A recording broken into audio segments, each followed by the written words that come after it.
And man, on June 10th at Madison Square Garden, Taylor proved she is absolutely that.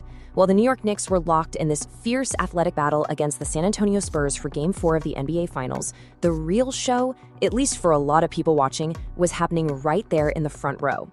It had been a fortnight since her last courtside appearance, and honestly, she did not disappoint. We're gonna get the energy up.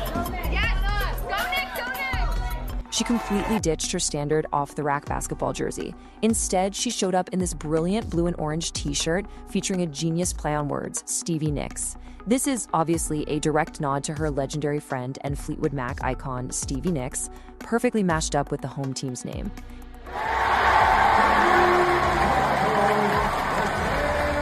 And the best part? She wasn't flying solo with this joke. Her entire crew matched that energy, basically turning the front row into a runway of courtside puns.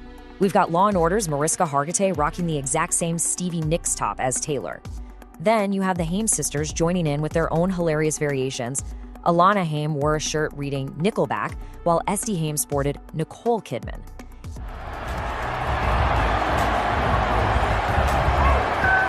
So, zooming out a bit, this game created such an incredible, almost surreal dynamic.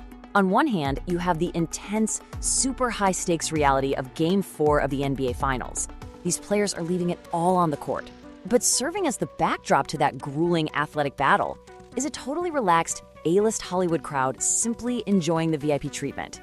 This contrast really shows the fascinating reality of the night. It's literally two completely different worlds colliding in one arena, turning Madison Square Garden into an absolute magnet for A-listers. That intense New York loyalty, it was summed up perfectly by actor Timothée Chalamet. He literally just stated, if you live in New York, you are a Knicks fan, period. Chalamet, who's a self-proclaimed lifelong fan himself, was spotted taking in the game courtside with his girlfriend, Kylie Jenner. It really emphasizes how, for these celebrities, attending a Knicks game is as much about asserting their cultural New York identity as it is about the sport itself. And honestly, the devotion gets even wilder. Just a few seats down, you had actor Ben Stiller and his wife Christine Taylor soaking in the atmosphere. Stiller's loyalty to the team runs so incredibly deep that he actually joked he would trade an Academy Award win just to see the Knicks take the championship.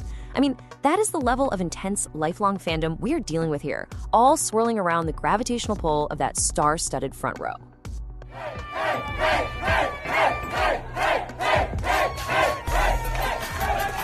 This goes way beyond snapping a few photos and cheering. We are seeing a fascinating shift in how modern celebrity influence generates tangible microeconomies.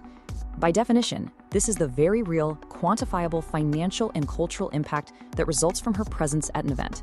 And this effect has been in full force lately. Just weeks prior to this MSG appearance, she and her fiancé Travis Kelce were packing on the PDA while attending the Eastern Conference Finals in Cleveland. The sheer momentum from that appearance carried right over into this NBA Finals game. Consider this staggering number, $6,500. Now, you might be wondering what kind of rare sports memorabilia costs that much. Well, that is the current bid price on the auction site The Realist for the physical, empty chair Taylor sat in back at Rocket Arena in Cleveland. Not a signed jersey, not a game-worn sneaker, the literal, empty folding chair she occupied. Crazy, right? And what's even more fascinating is how we arrived at that number. That price tag wasn't just one eccentric fan with deep pockets. No, it was reached after 39 individual bids. 39! This gives us a really hard, undeniable data point on just how powerful her presence truly is. The Swift effect literally creates thousands of dollars of value out of thin air, simply because she was in the room for a few hours. But hey, the impact wasn't strictly financial. That Swift luck definitely seemed to rub off on the home team. The Knicks were putting on an absolute show of their own on the court, capping off a historic comeback to secure the win. The whole thing was ultimately decided by an incredible tip-in by OG Anunoby.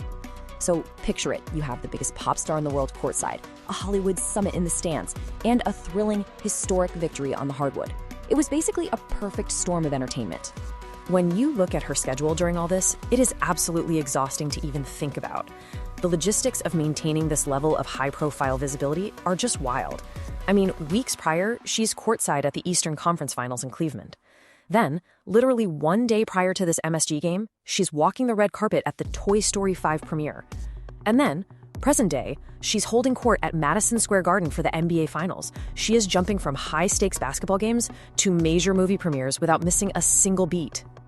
I've got to ask you to pick a side in the great fashion debate of Game 4.